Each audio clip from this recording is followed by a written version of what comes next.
Trouve avec la nouvelle directrice générale du Musée régional de Rimouski, France Leclerc. D'abord, félicitations. Merci, merci. Enchantée d'ailleurs, c'est la première fois qu'on se parle.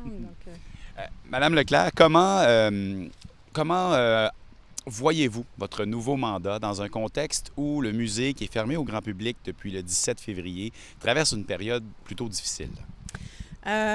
Beaucoup de choses à réaliser. En fait, une clé de succès devant cette ampleur de mandat-là, c'est vraiment de découper ça par phase là, pour que ça soit digérable. Et principalement, la première chose, c'est de me tisser des liens de confiance avec l'équipe. Je suis consciente qu'ils ont vécu des choses pas faciles dans les dernières semaines, derniers mois. On vit dans un monde plein d'incertitudes, hein, que ce soit d'un point de vue économique ou même en culture. Donc, c'est un environnement plus délicat, fragilisé.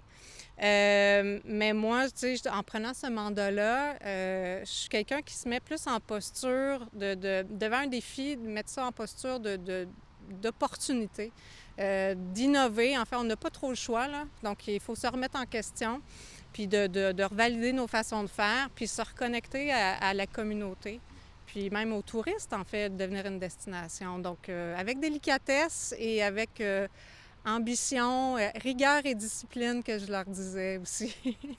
Tout ça prend des moyens. Quel est Oui. l'état de la situation financière au musée? Est-ce que vous êtes aux prises avec une dette majeure?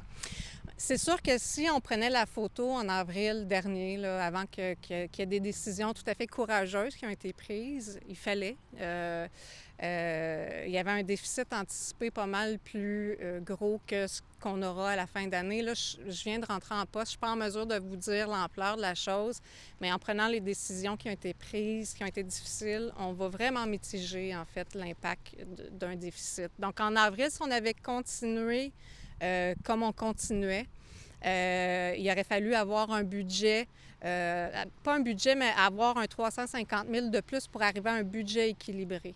Donc, en prenant des décisions comme on a pris, c'était plus un budget anticipé de 110 000. Donc là, comme l'année financière termine à la fin du mois, je pense qu'on va être en meilleure position, mais il reste que je ne suis pas capable de vous répondre là. Donc, vous êtes en fonction depuis le 25 février. Quelles étapes, qu'est-ce que vous souhaitez mettre en place pour arriver à cette réforme institutionnelle qui est souhaitée par le conseil d'administration? Bien, première chose, là, je suis plus en mode appropriation. Prendre connaissance, prendre mes repères au niveau du musée, tisser des liens avec l'équipe. Pour moi, ça, c'est important. Et après coup, tu sais, il y a 7 chantiers. Donc, moi, je suis le premier chantier. Là, je dirais numéro 1, check, c'est fait. Les 6 autres chantiers, en fait, il faut prioriser. Évidemment, si cet été, on veut profiter de la saison touristique, il va falloir présenter quelque chose. Donc, on va concocter ça, mais on veut se rapprocher des publics. On veut donner un sens à ce qu'on fait, pas juste décider, on présente ça, puis finalement, ça intéresse peut-être pas grand monde. Donc, pour moi, ça, c'est important, l'adéquation entre l'offre et la demande, mais de connaître un peu mieux les publics et par la suite, évaluer qu'est-ce qu'on va. C'est quoi la promesse du musée, en fait? Stratégiquement, là, c'est un peu ça, pour voir quel genre de structure organisationnelle on va mettre en place. Donc, tu sais, c'est vraiment plus dans le fonctionnement, qu'est-ce qu'on pourra présenter dans cette saison touristique qui s'en vient. Mais c'est aussi, après coup, se donner des objectifs puis des cibles à atteindre pour mettre une cadence, un rythme là-dedans. Puis diversifier le financement. On ne se le cachera pas, le financement public n'est pas suffisant. On souhaite que le gouvernement investisse davantage. Pour moi, ça fait partie de l'identité. La culture, c'est un moteur de développement. J'y crois fermement à ça. Il faut être aussi créatif, là, hein?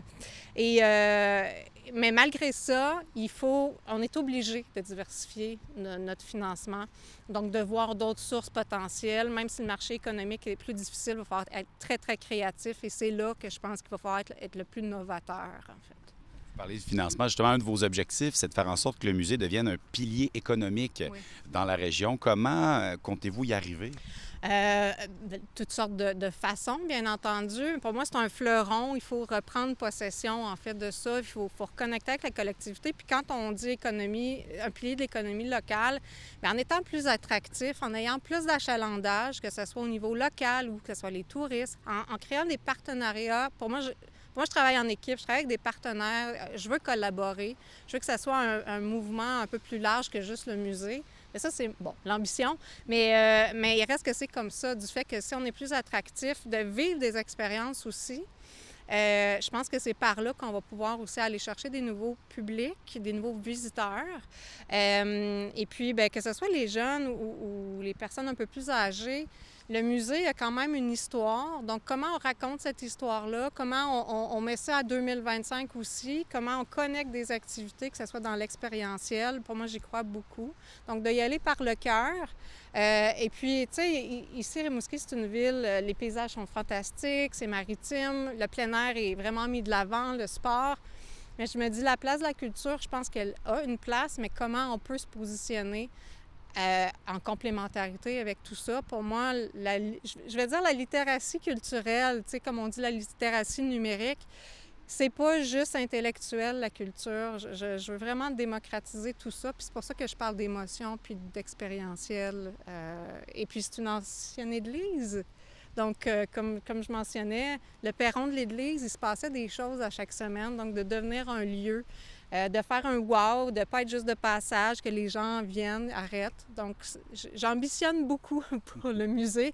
Puis c'est ça qui me donne un peu, en bon français, de la drive, parce que sinon, je resterais dans mon salon, tu sais.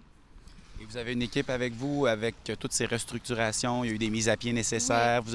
À quoi ressemblent les ressources du musée? À quoi ressemble l'équipe en ce moment? Bien, suite aux décisions qui ont été prises, en fait, il y en a 4 qui sont toujours là. La conservatrice qui est à temps plein encore toujours. Les autres qui ont des heures diminuées.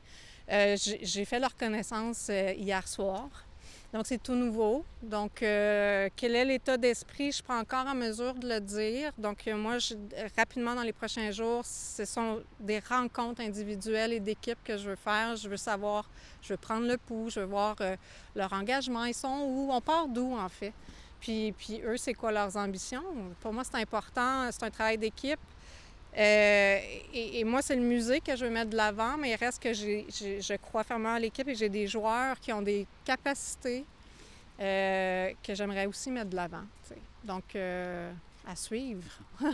Et en terminant, France Leclerc, quand comptez-vous réouvrir les portes du musée au grand public? J'aimerais ça donner une date, mais comme je disais tantôt, moi, je vise la saison touristique. Il y a une fenêtre d'opportunité.